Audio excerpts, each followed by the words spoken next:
Olá, eu sou o Marcos Valério XR, hoje é o dia 15 de julho de 2019 e há algum tempo um visitante do meu canal tem insistido para que eu fale sobre geopolítica. Na realidade, eu já falei mais de uma vez. Vou chamar para fazer a primeira inscrição para o debate, Marcos Valério Xavier Reis. Alô? Bom dia, pessoal. E a ingenuidade é achar que podemos entender o contexto nacional sem o contexto geopolítico global.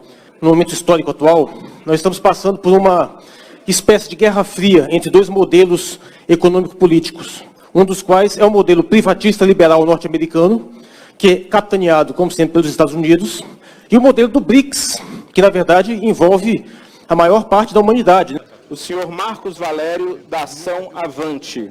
Então, com a palavra, o Marcos Valério. Alô? Aqui. Boa tarde, é um prazer muito grande estar aqui nessa frente parlamentar mista. Eu gostaria de, em primeiro lugar, declarar minha admiração ao senador Roberto Requião. Eu acho que a gente precisa frisar que não é apenas a ganância corporativa e o rentismo que está atacando. É um projeto que vem de fora com o objetivo claro de desmantelar o próprio país como potência nacional. É bom lembrar que o Brasil emergiu como potência geopolítica nos últimos anos, se colocando em vários países, em várias frentes, vencendo licitações com as nossas empresas, vencendo, inclusive, empresas norte-americanas, disputando vaga no Conselho de Segurança da ONU. É um fato inédito na história. No entanto, nesses meus vídeos, assim como na maioria das abordagens a respeito de geopolítica que se tem visto recentemente, tem havido uma persistente confusão, um persistente mal-entendido com relação ao uso do termo. Geopolítica tem sido entendido basicamente como um sinônimo de política internacional, como se fosse basicamente a mesma coisa que relações internacionais. É evidente que envolve isso. Geralmente, quando as pessoas usam esse termo, até mesmo na maioria das vezes que eu usei esse termo, pode ser substituído por isso. Mas geopolítica vai bem mais além. É uma coisa mais profunda. Geopolítica é a premissa de que as condições físicas de um ambiente, as condições geográficas e geológicas, influenciam no modo como a população que ali se desenvolve percebe a si mesma e aos outros. É a noção de que as condições da Terra, do ambiente, determinam, em grande parte, o comportamento de uma cultura. Não se pode esperar que um povo que se desenvolveu num ambiente desértico tenha os mesmos valores e as mesmas estruturas de pensamento de um povo que desenvolveu num ambiente florestal ou em um arquipélago. O modo como essa sociedade vai evoluindo, vai criando formas de produção, vai montando seus mitos, tem que estar de acordo com esse ambiente. Então, eles vão se formar de um modo diferenciado. E dentre as inúmeras consequências, uma das mais impactantes justamente diz respeito aos limites territoriais, ao quanto que um povo pode se espalhar numa determinada área, quanto de terras que ele tem para cultivar, para morar. E eu nem preciso me deter muito nesse ponto, porque se você procurar geopolítica na internet, for direto na Wikipedia, isso vai estar lá, claro. Então não há muito que me alongar mais sobre isso. Então eu já passo logo para o ponto que um dos elementos que tem sido mais frisados pelos que têm estudado esse assunto é a distinção entre dois modos de pensar entre civilizações diferentes que se desenvolveram no Ocidente e no Oriente. Em especial, a distinção entre telurocracia e talassocracia. Teluros, relativo à Terra, é o modo de pensar de uma civilização que se desenvolveu em largos continentes territoriais, no caso, o Oriente. A Rússia, a China, a Índia, por exemplo. E a talassocracia é o modo das civilizações mais ocidentais, europeias, que se desenvolveram em contingentes de terra menores, geralmente em costas marítimas ou, por vezes, em ilhas. Isso causa uma forma bastante diferenciada de comportamento. As civilizações telurocráticas, elas podem se espalhar de uma forma mais ampla, num amplo território, e não é à toa que é por isso que na Ásia que nós temos as maiores populações. Há um espaço maior para essas populações crescerem. A Índia, por exemplo, Índia e China, que são os países mais populosos do mundo, têm áreas territoriais bastante grandes. A Rússia, que é o maior país do mundo, 11% de todas as terras do mundo são Rússia. No tempo da União Soviética eram 14%. Mas é bom lembrar também que bem metade delas são meio que inviáveis para, por exemplo, agricultura ou até para habitação, porque são muito frias, são imensos desertos gelados, embora sejam válidas para exploração mineral, para montar estabelecimento de bases militares. Então, sim, nesse continente euroasiático existe mais espaço para o desenvolvimento dessas civilizações mais populosas e mais amplas, ao passo que na Europa se desenvolveram civilizações em espaços menores, em penínsulas, em ilhas, com comportamentos que tiveram que se adaptar a uma realidade marítima. Tálasso é mar. Então, essas civilizações desenvolveram primeiro a capacidade de navegações. As criaturas aqui não ajudam muito, sabe? É um ambiente de silêncio. Continuando aqui já na madrugada do dia 17, todo mundo dormindo. Essa distinção entre telurocracia e talassocracia não esgota o assunto da geopolítica. Evidentemente, há vários outros elementos que podem ser considerados. Por exemplo, a relação quase direta entre o grau de desenvolvimento material de uma cultura e o regime de 4 estações bem definido. Mas eu creio que ele permite uma leitura mais precisa das características socioculturais que estão em jogo atualmente.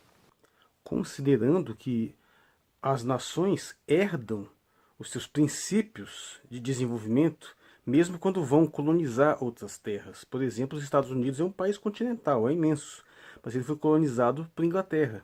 Então, de uma certa forma, ele herda essa mentalidade talassocrática. Já o Brasil, apesar de ter sido colonizado por Portugal, aqui nós não tivemos uma eliminação tão radical das culturas locais originais e ainda importamos uma grande quantidade de culturas africanas e mais um amálgama de tradições que atenuou esse nosso impulso talassocrático. Eu diria que o Brasil estaria mais para o meio termo, até mais para uma telurocracia. Já na África, por exemplo, que também é um continente imenso, já evoca aquela questão lá de um regime de 4 estações bem definido, bem como outros fatores ambientais que demandam menos capacidades adaptativas devido a fornecer um ambiente bastante generoso, como por exemplo na Amazônia, que você tem um ambiente estável e que fornece muitos elementos para a sobrevivência, exigindo uma adaptação menor. As nações que se desenvolveram mais, podem observar, originalmente, são em locais onde tem um regime de 4 estações bem definido, onde o inverno é muito diferente do verão, da primavera, do outono. Ambientes onde o fator climático é mais estável tendem a gerar culturas que ficam mais estáveis também em termos de desenvolvimento. Elas não precisam se sofisticar muito porque elas já têm suas necessidades de sobrevivência devidamente atendidas, ou se for um ambiente excessivamente rigoroso, como por exemplo o ambiente ártico, ela também de uma certa forma impede o desenvolvimento maior. Uma das consequências mais graves disso tudo é permitir uma releitura significativa da Guerra Fria e afastar uma visão ingênua de que a Guerra Fria tinha sido travada basicamente por um bloco comunista e um bloco capitalista, que é uma visão um tanto eurocêntrica, né? São ideologias europeias, ocidentais, que se espalharam pelo mundo. Nós teríamos todo um Oriente, toda uma União Soviética, toda uma China, uma Coreia do Norte, Vietnã e outros países que estariam basicamente abraçando uma doutrina marxista. E a ideia é que isso é um equívoco.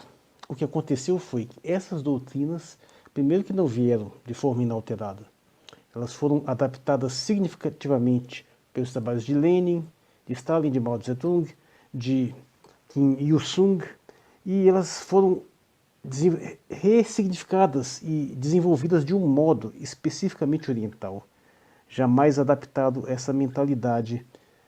E já existe uma tradição mais coletivista no Oriente, muito mais antigo, que você vai voltar ao confucionismo, ao taoísmo, até o budismo, elementos de umas tradições muito mais antigas que já estão dados e que se tornam mais compatíveis, o que não aconteceu no Ocidente. Você vê, Marx fez todas as suas previsões apostando que a Revolução Proletária ia surgir na Europa e não aconteceu absolutamente nada disso. Furou completamente.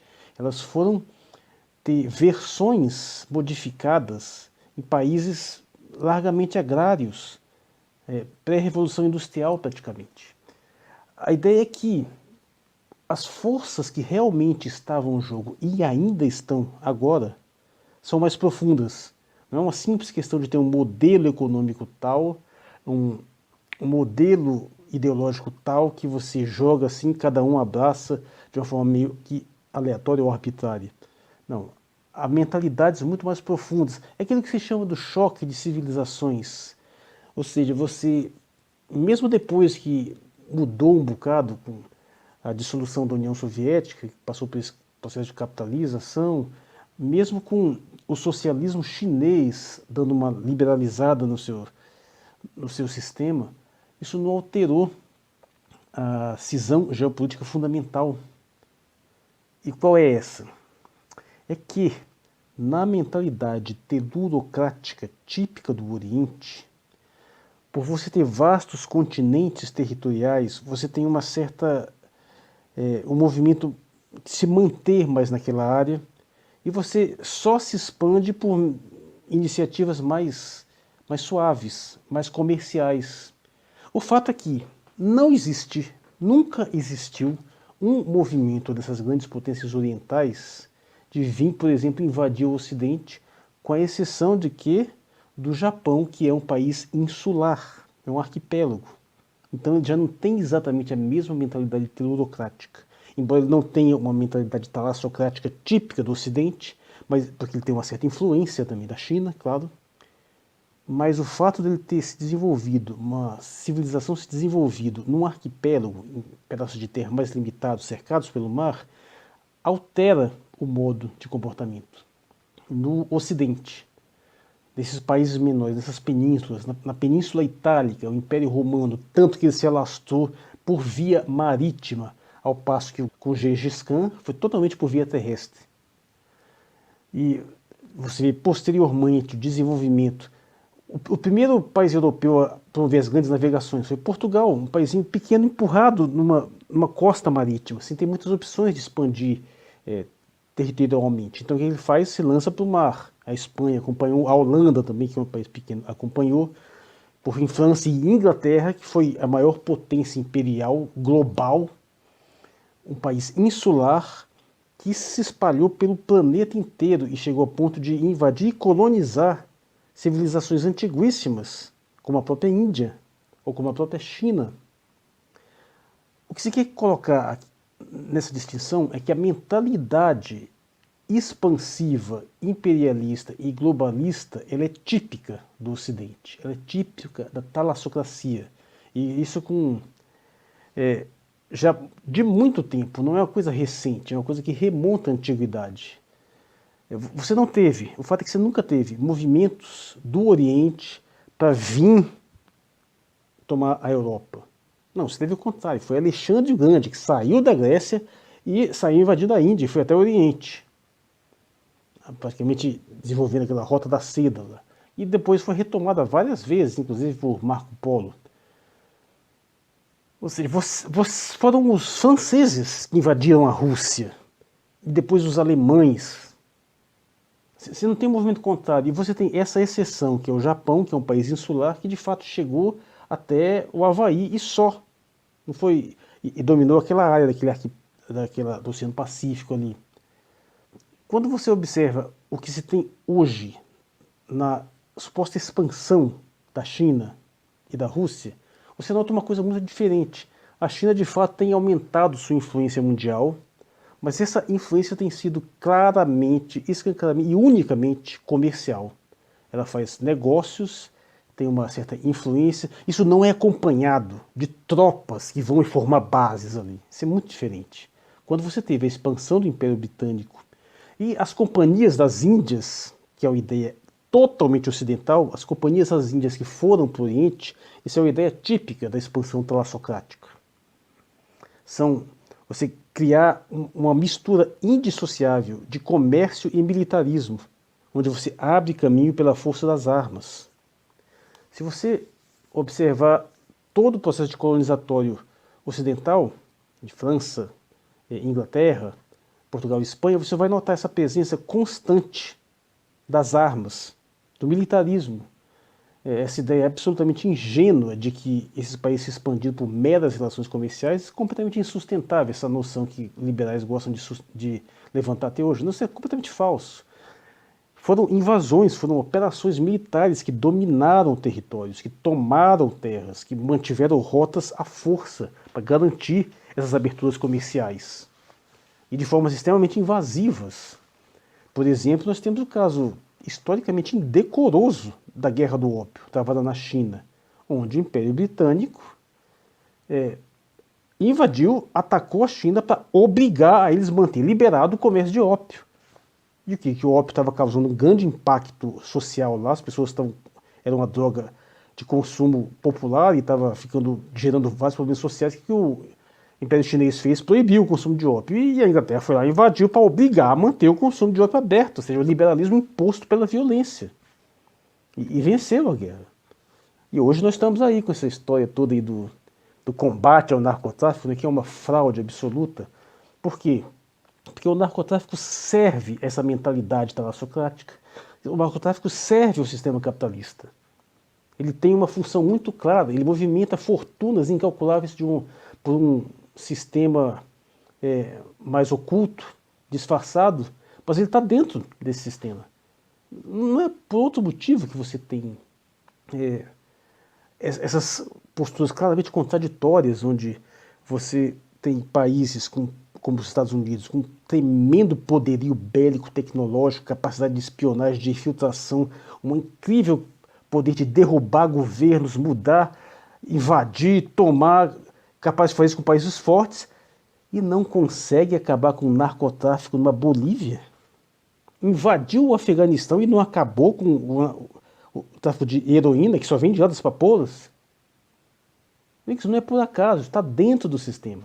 A mentalidade telurocrática típica do Oriente, veja só, não é uma questão de fazer uma apologia ingênua, não. Ele tem lá um monte de problemas, mas a sua tendência é se manter no seu continente territorial. Quando a União Soviética se formou, existiram algumas iniciativas bastante fracas de exportar a revolução, mas elas logo foram revertidas. Foi aí que veio a cisão entre o trotskismo e o stalinismo. O stalinismo se desenvolveu pelo socialismo de um só país. Era ali a União Soviética, que é gigantesco, e praticamente abandonou. Chegou a ter algum suporte a alguns movimentos assim, mas sinceramente Cuba deu mais suporte a revoluções socialistas em outros países do que a União Soviética, ou do que a própria China.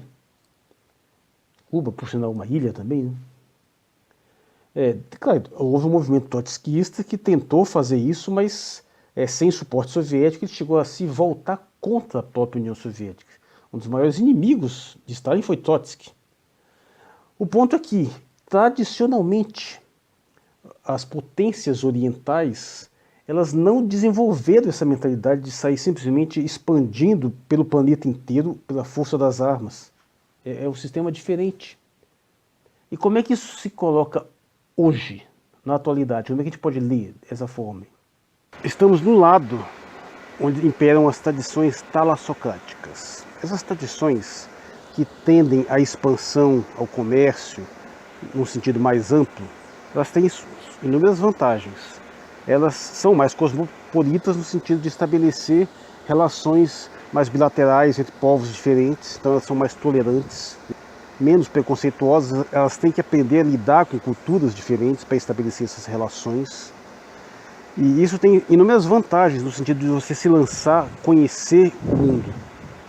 Se você for observar os países que mais fazem turismo, onde as populações mais fazem turismo internacional, sem surpresa, são esses países de tradição talassocrática. Você vai estar lá Estados Unidos, Inglaterra, Nova Zelândia, Austrália, países colonizados por Inglaterra. E, em primeiríssimo lugar, o país onde as pessoas mais viajam para fora é a Finlândia. Já no Oriente, qual que é o país que mais viaja, onde a população mais viaja pelo mundo? Sem surpresa, o Japão. Em segundo lugar, a Coreia do Sul.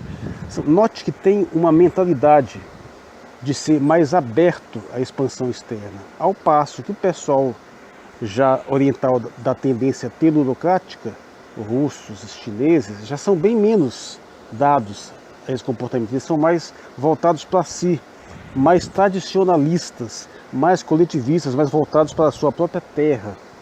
São características culturais absolutamente relevantes no modo como se configuram em termos de política internacional. Então, sim, o modo como esses países se comportam internacionalmente, na sua política externa, tem raízes geopolíticas. Nesse sentido, uma postura globalista, ou seja, de um país que tem a pretensão de se impor, de uma cultura que tem a pretensão de se espalhar pelo mundo, só poderia ser de tradição talassocrática. Ela não tem como um país que tem essa mentalidade continental, terrestre, desenvolver esse mesmo afã de se espalhar pelo planeta. E observando isso, tanto do ponto positivo quanto do ponto negativo. Isso tem também seus prejuízos. Mas o fato é que há muito tempo tem sido justificada uma série de intervenções, especialmente dos Estados Unidos, aqui no Brasil, que no nosso caso sofremos uma intervenção claríssima. Nós estamos agora sob um governo absolutamente subserviente, para não dizer capacho, dos Estados Unidos, num ponto tal que até os próprios americanos parecem que estão constrangidos com tamanha submissão. Observe que essa intervenção que aconteceu é sob a justificativa de que sofreríamos uma intervenção da outra parte. E foi assim que se justificaram golpes de Estado no país. Foi assim que Vargas deu um golpe, implantou o Estado Novo, alegando que a União Soviética tinha um plano de invadir o Brasil. Foi assim que a ditadura de 64 se estabeleceu, dizendo também que tinha uma ameaça comunista, que os russos iam tomar o Brasil. E, obviamente, sabe-se depois claramente demonstrado que eram fraudes escancaradas, fraudes com o objetivo de justificar a implementação de um golpe de Estado com interesses que nada tinham a ver com proteger os interesses nacionais. Se repete a mesma coisa agora. Um discurso no qual, para você se proteger de uma suposta ameaça de uma parte que nunca invadiu nenhum lugar do mundo fora do seu continente ou dos seus arredores, para justificar isso, você cede à intervenção de uma parte que está sistematicamente o tempo todo invadindo o país em todo lugar do mundo. Deveria ter um nome para isso, que eu estou tentando pensar numa forma de descrever o grau inacreditável de alienação, de delírio de uma afirmação dessas, porque é verdade que o Brasil se aproximou mais da China em termos comerciais, se tornou-se o maior parceiro comercial.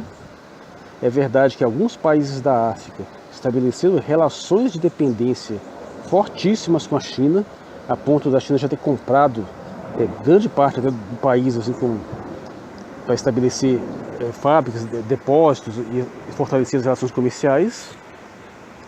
E não se viu nenhum desses países, nem lá nem aqui, começar a falar chinês, popularizar os cursos de chinês, começar a passar filme chinês na televisão todo dia. Alguém notou uma maior influência da cultura chinesa no Brasil durante esse tempo? Não, nem da cultura russa, a não ser pelo fato de ter tido uma abertura generalizada que trouxe novos conteúdos. Porque a mentalidade telurocrática se satisfaz com essa relação de influência comercial e de defesa de alguns interesses, claro, interesses econômicos. Esses interesses vão ser defendidos.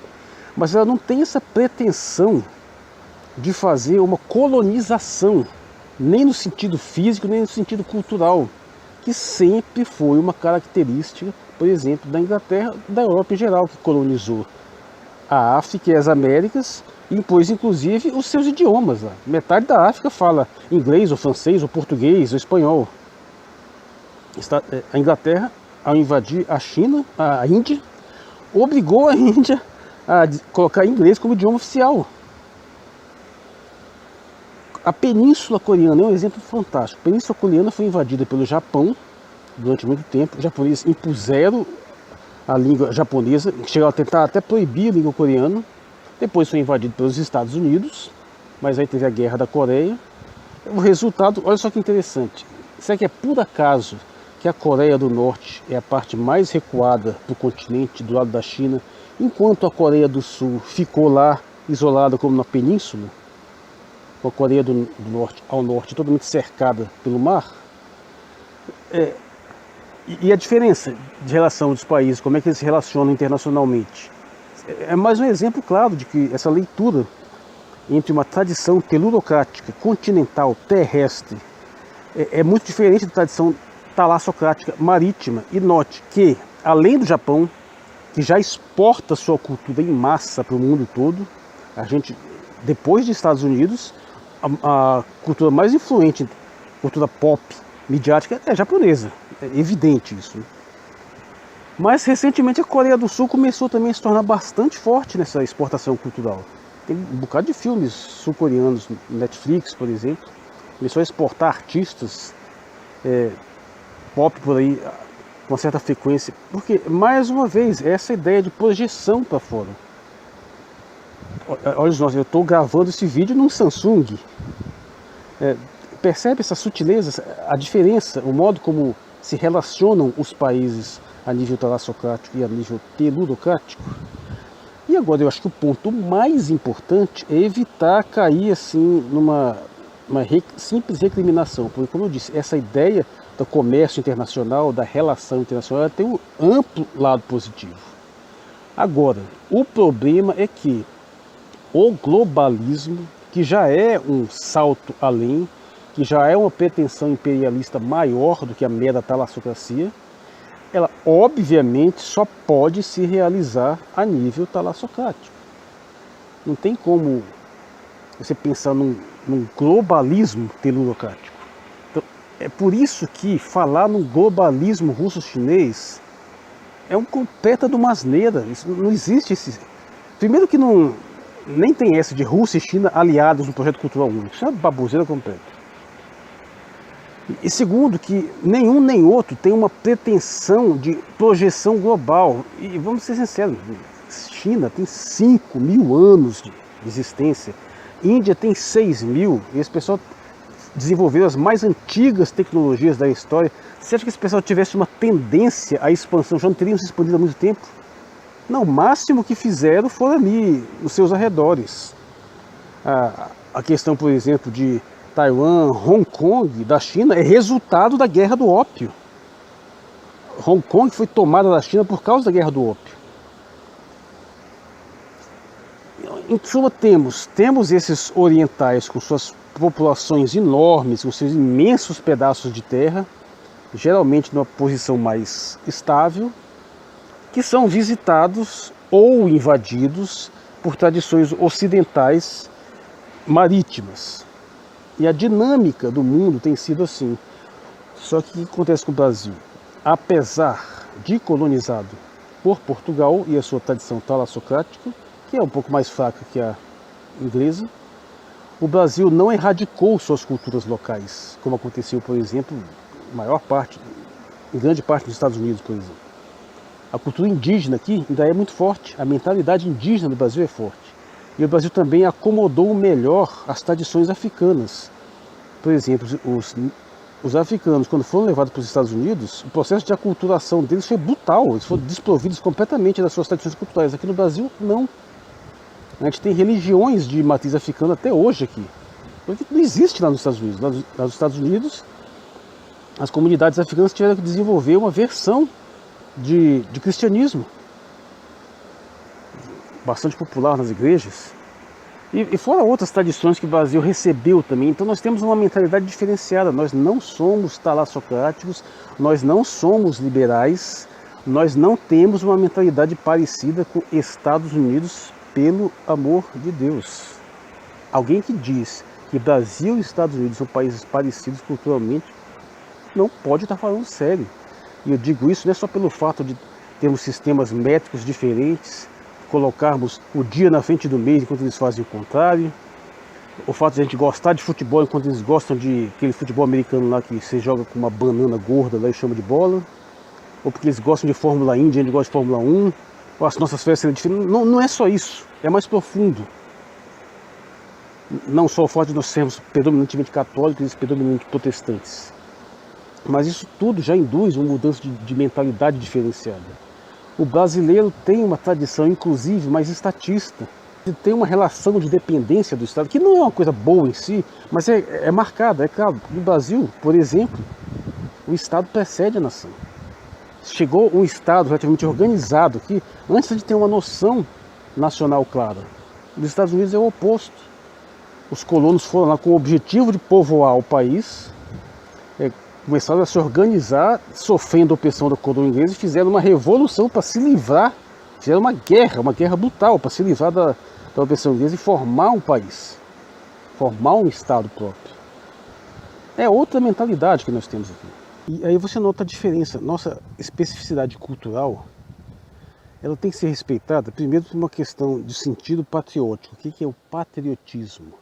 O patriotismo é um sentimento de amor ao local onde você nasceu, onde você vive, que ele é incondicional. Na verdade, ele até seria melhor ser chamado de matriotismo. É a sua mate, a sua matriz, onde você vive. E se você tem algum pingo de amor próprio, você tem que se gostar de como você é, de como a sua cultura é, reconhecer o valor pessoal que ela tem. E não ficar querendo se tornar uma coisa estrangeira. Não existe nada, absolutamente nada mais grotesco do que falar em patriotismo enquanto você se ajoelha perante um país estrangeiro e dizer que a gente tem que ser como eles. Isso é uma insanidade. Já o nacionalismo, ele já é um projeto que parte de um patriotismo, um projeto de transformação, de engrandecimento do país, para você elevar os seus valores e transformá-los de uma coisa a mais. Ou seja, você mantém sua base patriótica, você mantém sua tradição, suas características e seus valores, mas você expande num projeto de engrandecimento do país. E o que nós temos hoje? É o contrário disso tudo. É um projeto de apequenamento, é um projeto de submissão, de desmantelamento das nossas tradições. É um projeto de se colocar a serviço de interesses estrangeiros em nosso prejuízo. Isso aconteceu por causa da mudança de alinhamento geopolítico. Porque a gente antes tinha uma aliança predominantemente com países que são grandes potências, que têm lá seu imperialismo também, embora continental, mas eles não cobram esse ônus de transformação cultural e submissão. As relações comerciais Brasil e China tiveram um lado positivo, tiveram um lado negativo também, ajudado a impulsionar uma série de coisas, mas também criaram uma certa dependência. Mas uma coisa é certa, em momento algum os chineses chegaram aqui e impuseram isso para a gente, mandaram a gente fechar nossas indústrias, inventaram uma operação capitaneada pelo seu departamento de relações exteriores para fechar as nossas grandes empresas, prender os principais empresários, gerar desemprego, mas tirar elas da concorrência internacional. Eu nunca fizeram isso nem aqui, nem em lugar nenhum. Nem a Rússia fez isso, nem a União Soviética. Mas os americanos fazem tudo isso, o tempo todo, em tudo quanto é lugar. Se não é assim, na base da sabotagem, da derrubada ou da invasão brutal, pura e simples, tem sempre meios mais sutis de cooptação cultural. Esse globalismo que o pessoal reclama tanto a respeito da subversão cultural, é um projeto que vem de onde, meu Deus? E aí é a grande ironia do destino, é o indivíduo falar, tá nessa situação, escolher um lado onde ele é mais prejudicado nesse sentido, e falar de uma forma completamente absurda, como se estivesse defendendo o interesse do país, que está fazendo exatamente o contrário. Essa questão geopolítica, o que aconteceu no Brasil, o processo golpista, foi exatamente para arrancar o Brasil do BRICS, do seu alinhamento geopolítico espontâneo como potência emergente, associado a outros, que começava a construir sua influência meridional, um Brasil que já estava se posicionando, por exemplo, na África, com países aliados, que estava construindo um posto avançado em Cuba para otimizar suas relações comerciais, se livrando de uma série de taxas alfandegárias, acelerando um processo de expansão comercial, de uma série de conexões, e que esse projeto foi completamente desmantelado para servir a um interesse totalmente contrário ao nosso. E no caso do Mercosul, ainda mais grave, que nós tínhamos essa tendência à integração aqui com os países do bloco sul-americano, e esse projeto já foi sabotado também. Sempre tivemos o assédio daquela tal de ALCA, que é uma coisa que serve a interesse norte-americano. Ou seja, nós estamos submetidos a influências de mentalidades geopolíticas distintas, da qual eu acho que mas é muito claro que a mentalidade telurocrática é mais favorável para a gente. Não só porque ela tende a intervir menos na nossa cultura, ela tende a demandar menos submissão, mas ela também dá uma contrapartida maior. Ela não tem uma mentalidade colonialista de explorar o indivíduo sem dar nada em troca.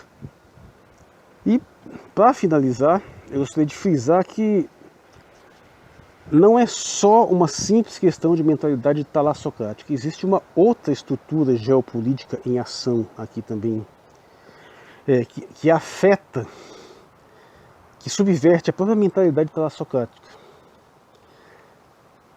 Eu volto a falar de um povo que se desenvolveu num deserto, numa forma de nomadismo, e essa mentalidade se alastrou. E evidentemente estou falando dos povos hebreus que criaram o conceito de pastoralismo nômade, por exemplo, que é uma outra forma de lidar com a terra. Ou seja, eles nem tinham um local fixo. Que os talassocratas, pelo menos, têm um ponto de partida, do qual eles mantém relativamente fixo. Mas um povo nômade, como o povo judaico, como o povo cigano, ele não tem nem isso. Então ele tem que desenvolver uma mentalidade completamente diferente, que é uma mentalidade útil para ele, favorável a ele, mas que não tem como funcionar em países que não tem essa mesma condição. E nos últimos anos, essa mentalidade se amalgamou com as tradições ocidentais e subverteu ainda mais a situação. Porque a ideia de um capital financeiro móvel, correndo para lá e para cá, é uma ideia de nomadismo. É uma analogia do pastoralismo nômade. O que é o pastoralismo nômade? Você tem o seu rebanho aqui, você vai em um determinado local, come tudo que tem, quando acaba o pasto, você vai para outro. E come tudo que está ali, quando termina o pasto, vai para outro. Essa mentalidade é ilustrada não só dessa forma nem vegetativa, né, antivegetativa, mas na própria Bíblia ela é ilustrada na ideia das invasões dos hebreus contra povos fixos, contra povos que viviam em suas próprias terras e serão invadidos, tomados e saqueados, e nem sequer por uma pessoa que depois mantinha uma base, não, depois ia para outro lugar. É a busca pela terra prometida. É uma coisa relativamente rara até na experiência mundial, porque, como diz, geralmente nós temos países que mantêm seu porto local e criam uma zona de influência local, pode fazer até uma zona de influência global, mas eles têm um ponto fixo. Ao passo que essa mentalidade nômade, nem isso tem. Claro, isso aí se transformou com o tempo, os judeus se espalharam pelo mundo, isso influenciaram de várias formas aí. Hoje tem a situação do Estado de Israel, que já se fixaram. Mas, de uma certa forma, essa mentalidade se transplantou para o capital financeiro. E é por isso que o capital financeiro não tem nenhum compromisso com o local onde ele vive. O objetivo dele é chegar, explorar, e se deixar tudo destruído, dane-se, ele se move para outro lugar. E o projeto que nós temos atualmente é esse. O projeto do governo é transformar o Brasil cada vez mais num território de caça do capital especulativo. Praticamente eliminar a nossa estrutura industrial, nos deixar com o mínimo em termos de estrutura agrícola, inclusive extremamente defasada, mas o país totalmente voltado para a especulação financeira, que não tem isso, não nos traz benefício algum. O indivíduo que acha que bolsa de valores em alta é sinônimo de recuperação econômica, ou serve como indicador econômico, com perdão da palavra, é um absoluto imbecil. Economia é a terra. é a produção da terra, é os alimentos, é a produção industrial, é a população qualificada, são os trabalhadores devidamente preparados para trabalhar, são as pessoas consumindo, movimentando a economia local. Não é capital financeiro especulativo flutuando na bolsa, não. Eu acho que essa é a consequência geopolítica mais clara que transcende a dicotomia de ludocracia e talassocracia. E essa mentalidade, apesar de transcender, ela é mais próxima da talassocracia. Então, não vou delongar muito, esse vídeo está muito longo, teria muitas coisas a serem abordadas ainda, esse tema é muito rico, mas para sintetizar, o que temos? Geopolítica é muito mais que política internacional. Geopolítica diz respeito ao modo como o ambiente onde um povo se desenvolve determina suas características culturais. Entre outras, nós temos essa distinção entre a teludocracia e a talassocracia. A teludocracia é predominantemente oriental. Sabemos que os orientais são estruturalmente diferentes dos ocidentais há milhares de anos. A tradição ocidental é mais individualista, a tradição oriental é mais coletivista. É isso que explica por que as doutrinas revolucionárias de esquerda, marxistas, socialistas, deram mais certo no Oriente do que no Ocidente, e não achar que o Ocidente colonizou esse negócio, que é uma questão puramente ocidental, de que é o capitalismo contra o comunismo, não tem uma estrutura subjacente, que o Brasil não é simplesmente um dignatário dessa mentalidade talassocrática, ele é diferenciado, ele é mais compatível com a mentalidade oriental, ele tem uma série de conexões. Se você for analisar a história do Brasil e Japão, isso é interessantíssimo, que é um dos países que o Brasil tem mais relação, que fica do outro lado do mundo, e tem curiosas convergências, inclusive linguísticas, e que você alterar que esse modelo de relação com esses países mais orientais, mais tradicionalistas nesse sentido, é mais desejável ao Brasil do que a manutenção de um modelo que sempre foi exploratório, colonialista e predatório. E que isso ainda por cima é incomensuravelmente mais agravado quando sobre essa tradição talassocrática, que tem muitas virtudes, a gente não pode negar, inclusive nós possuímos algumas dessas virtudes, mas sobre ela você coloca uma outra mentalidade geopolítica que nem sequer é fixa, ela é nômade. E sem contar outros elementos aí. Então essas foram as reflexões geopolíticas básicas que eu tenho para fazer nesse momento. Talvez posteriormente publique alguma coisa mais aprofundada. Eu recomendo muito que procure literatura a respeito, que não é difícil. Se for na verpente geopolítica da Wikipedia, tem um monte de coisa lá, que muitas coisas vão confirmar aqui o que eu disse. E é isso. Estou terminando esse vídeo dia 21. Sou Marcos Valério XR, muito obrigado por sua atenção.